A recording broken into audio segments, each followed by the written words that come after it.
Friends, welcome to another video of short series Let's Improve Our English. And in this video I'll discuss formal versus informal.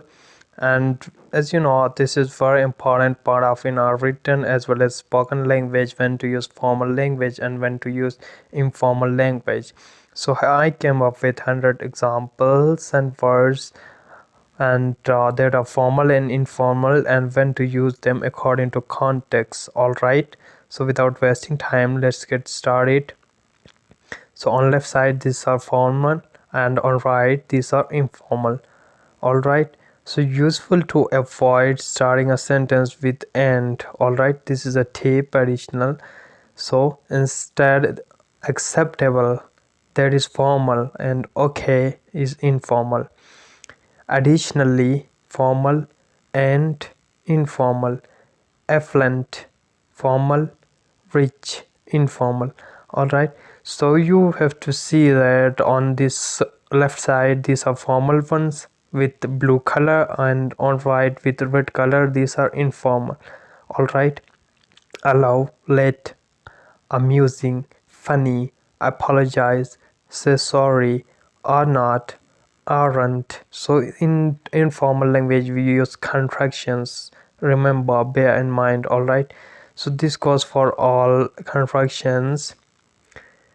And now we'll see assist, help, belongings, stuff, seize, stop, celebration, party, child, kid, colleague, co-worker, complete, finish, complex, heart, concern, worried, concerning, about, consider, think, construct, build, consume, eat, correct, right, costly, expensive, courageously, brave, courageous, brave, dear, name. Okay, hi, you can call the dear, or you can to address someone in formal way you say dear, whereas in informal way you can say hi, as you say to a friend.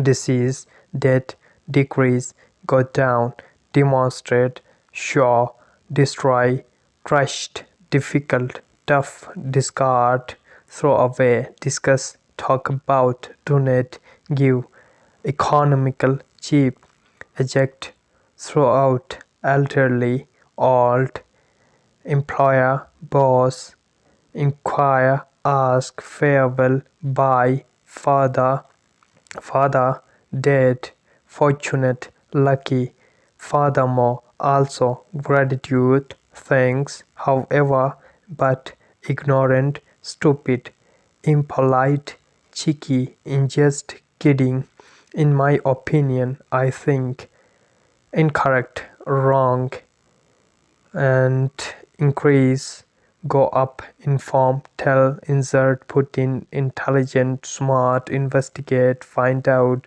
invite or request, ask, irritate, bug, less affluent, poor, may I, can I, however, plus, mother, mom, negative, bad, numerous, lots, occupation, job, omit, leave out, partner, boyfriend or girlfriend, perhaps, maybe, permit, let, perspire, sweat, positive, good, and premises, building, proceed, carry on, prompt, nudge, purchase, buy, quarrel, argue, rectify, fix, relax, chill, release, free, repair, mend, requirement, need, reserve, book, recite, live, resolve, sort, satisfied, happy, schedule, fix up, seek, look for, select, choose, state,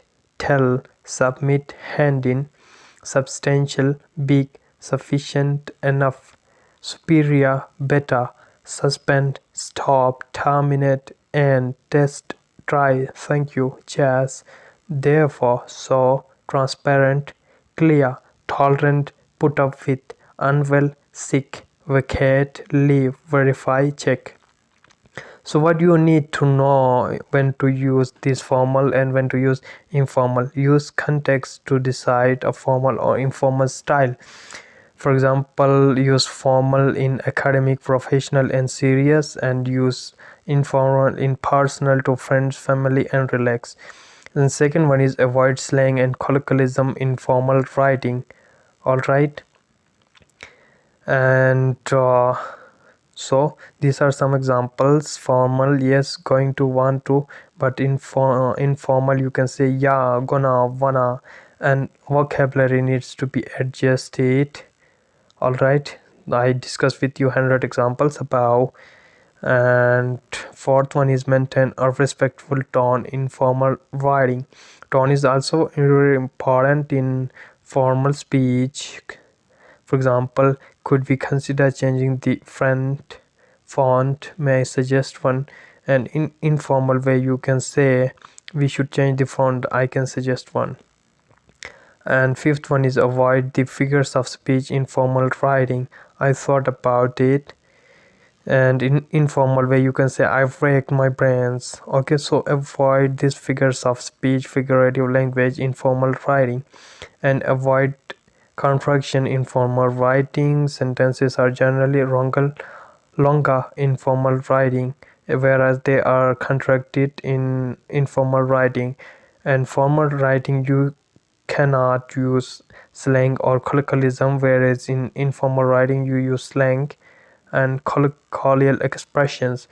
And last one is formal language is less personal, often using we instead of I. So you have to avoid personal pronouns in formal writing. All right, so this is all about this video. Hope you get benefit from it. Thank you for watching.